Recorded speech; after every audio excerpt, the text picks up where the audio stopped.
자유한국당 반응 듣겠습니다. 염혜원 기자 나오십시오. 네, 국회입니다. 네, 자 먼저 민주당, 국민의당, 정의당 반응부터 전해주시죠. 네, 더불어민주당은 한마디로 당연한 결과라는 입장입니다.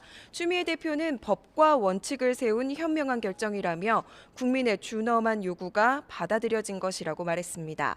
국민의당 박지원 대표는 모든 책임을 물어야겠지만 구속 모습을 보면서 국민은 또다시 가슴 아파해야 했다고 말했습니다. 국정농단과 헌정 유린으로 탄핵된 대통령이 법원의 결정으로 구속된 만큼 대한민국의 법치와 정의가 바로 세워지는 역사적 계기가 될 것입니다.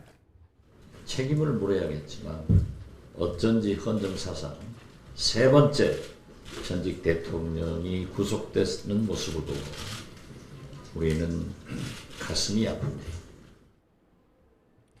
정의당 역시 사필 규정이라며 더는 돈과 권력이 민주주의와 법치를 농단해서는 안 된다고 지적했습니다. 대선 주자들은 39일 앞으로 다가올 선거에 미칠 영향을 주시하고 있습니다.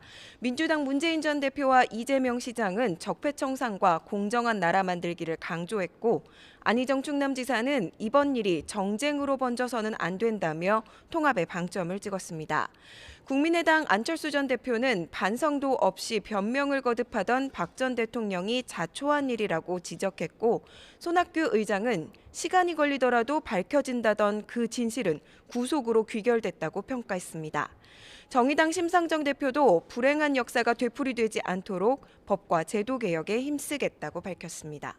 네, 자, 이번엔 자유한국당, 바른정당 당 차원 반응하고요. 대선 주자들 반응은요? 네, 검찰의 영장 청구 당시에도 유감을 표시했었던 자유한국당은 이번에도 안타깝다는 반응을 나타냈습니다. 정우택 원내대표는 라디오 방송에서 국민의 한 사람으로서 참담하다면서도 보수 결집 등 새로운 계기를 만들 것으로 보지는 않는다고 말했습니다. 자유한국당은 박 전 대통령이 재판에 넘겨질 경우 당원권이 정지된다면서 따로 징계하지는 않는다는 입장을 고수하고 있습니다. 바른정당 주호영 원내대표는 법이 현직 대통령에게도 똑같이 적용될 수 있도록 권력 구조를 민주적으로 바꿔야 한다고 강조했습니다. 지금의 권력 구조로는 불행한 역사가 계속될 수밖에 없고 다음에 취임할 대통령도 역시 예외가 될 수 없습니다. 제왕적 대통령제의 적폐를 청산할 수 있는 방법은 개헌밖에 없습니다. 자유한국당 대선 주자들의 입장은 좀 더 강경합니다.